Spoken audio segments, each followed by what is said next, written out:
안녕하세요. 보안쟁이 PR입니다. 보이지 않는 전쟁 어떻게 생각하시나요? 지금 미국과 중국은 미사일이나 핵폭탄보다 더 강력한 전쟁을 실현하고 있습니다. 총성만 울리지 않을 뿐 국경을 초월한 공간에서 전쟁은 시작되었습니다. 이미 스파이 활동으로 각국의 네트워크와 기관망을 타고 들어가 해킹과 바이러스, 백도어를 통해 첩보전으로 대처하고 있습니다. 최근 미중, 중미 무역 전쟁은 사이버 전쟁을 지배하기 위한 패권 다툼으로 각국의 사이버 군대 규모는 극비이지만 정규 사이버 병력을 보강한다는 것은 공연한 비밀입니다. 오늘은 중국의 해커 부대에 대해서 알아보도록 하겠습니다.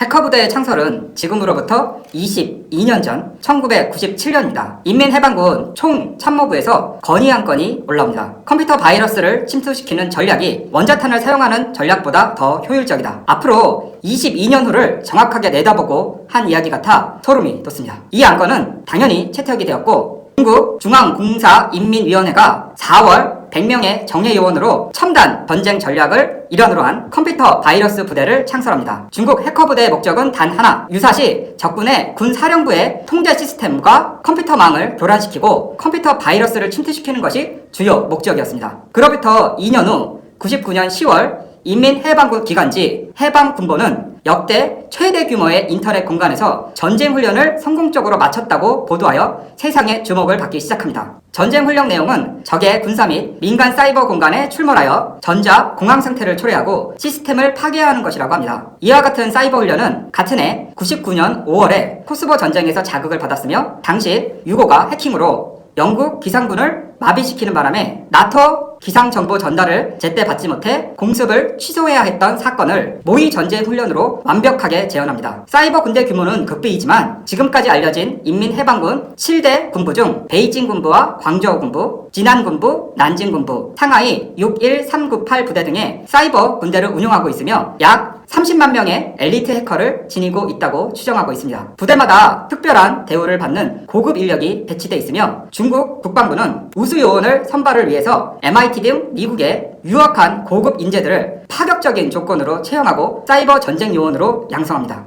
최근 인민해방군의 해킹 사건으로 미중, 중미 무역전쟁의 중요 의심 사례를 같이 보시겠습니다. 2015년 미국 오바마 행정부와 중국 시진핑 정부는 사이버상의 지적재산권 절도를 중단하는 협약을 체결합니다. 하지만 중국 전신, 현 차이나텔레콤을 통해 인터넷 하이제킹 공격을 하는데요. 하이제킹이란 컴퓨터와 컴퓨터 중간에서 인터넷, 통신 및 아이디, 패스워드와 같은 중요 세션을 가로채기 하는 공격입니다. 즉, 도청이라고 생각하시면 더 이해가 쉽습니다. 미국에 위치한 10개의 인터넷 팝을 이용해 진행을 했고요. 인터넷 팝은 이동통신 사업자가 인터넷 사용자에게 인터넷을 배분해주는 시설이며 해킹에 사용된 10개의 인터넷 팝은 차이나텔레콤 소속에 되어 있었습니다. 중국 정부는 해당 인터넷 팝에서 오가는 데이터를 훔쳐갑니다. CTG, 글로벌 IP 노드, 차이나텔레콤 글로벌의 약자인데요. 차이나텔레콤은 추가적으로도 의심되는 해킹은 16년 3월 약 6개월간 캐나다와 한국 정부 사이트 간의 인터넷 트래픽 하이제킹을 시도하고 2016년 10월 미국 내 여러 지역과 이탈리아의 밀란에 위치한 은행 간의 인터넷 거래를 해킹합니다. 2017년 4월, 5월 2개월간 스웨덴과 노르웨이 그리고 일본을 연결한 미국 언론회사 네트워크 해킹도 의심받고 있습니다. 2017년 4월, 5월, 7월 태국에 위치한 금융회사의 서버가 수차례 해킹당한 사건도 의심을 받고 있습니다. 여기까지가 중국 인민해방군에서 운영하는 해커 양성 운영 부대이며 사적인 조직으로 운영하는 집단도 있습니다. 중국은 100만 명이 넘는 세계 최대 규모의 해커를 보유한 국가입니다. 중국에서 해커를 영어 발음으로 하면 헤이커 표현하고 있는데요. 헤이커는 직역하면 검은 손님이란 뜻을 담고 있습니다. 이들은 헤이 대신 중국을 상징하는 붉은 글자를 써서 자신들은 중국의 애국주의 사이버 전사라는 명분을 내세우며 활동을 합니다. 중국 최대 해커 조직 홍커연맹 주소는 아래와 같습니다. 홍커연맹 외에 녹색병단, 중국 매파연맹, 2001년 5월에 백악관, 연방수사국, FBI, 우주국 등 미국의 주요 컴퓨터와 웹사이트를 집중 공략해 오성 홍기와 미제, 타도 등의 구호를 남겨놓기도 했으며 최근 2017년 4월 미국 주요 정부 사이트를 공격하면서 미국의 해커들과 사이버 전쟁을 벌인 일은 매우 유명합니다. 홍커는 미중, 중미 사이버 대전으로 불린 이번 사건을 계기로 전 세계에 존재감을 가시했고 중국 내에서도 아주 유명합니다. 이후 홍커연맹은 중국과 미국 사이에 정치, 경제, 외교, 종교, 민족 관련 충돌이 벌어질 때마다 인터넷에서 상대국의 웹사이트를 공격해왔으며 민족주의로 뭉친 홍커들은 미국을 비롯해 일본, 한국과의 관계가 악화될 때 해당 국가, 정부와 기업의 웹사이트에 대한 공격을 주도했습니다. 올해로 설립 19년째를 맞는 홍커연맹은 등록한 회원수만 11만 5,410명, 즉 2019년 6월 기준에 해당되고요. 세계적인 해커 조직으로 위상을 자랑하고 있으며 여기까지가 중국 해커와 규모, 탄생, 스토리에 대해서 알아보았습니다. 그럼 다시 인민해방군의 해킹 사건으로 의심되는 차이나텔레콤의 해킹 사건을 보면서 오늘 영상을 마무리할까 합니다. 아까 보여드린 차이나텔레콤의 미국 인터넷 탑 지도의 저 녹색 화살표,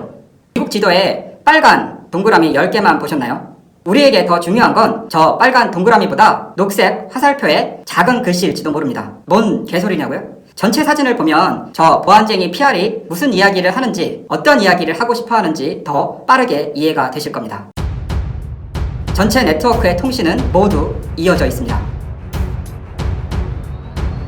다음 편, 북한의 해커부대 2009년 이후 급속 성장. 다음 편이 궁금하시다면 좋아요와 구독을 부탁드리겠습니다. 오늘도 저희 영상을 시청해주셔서 감사합니다.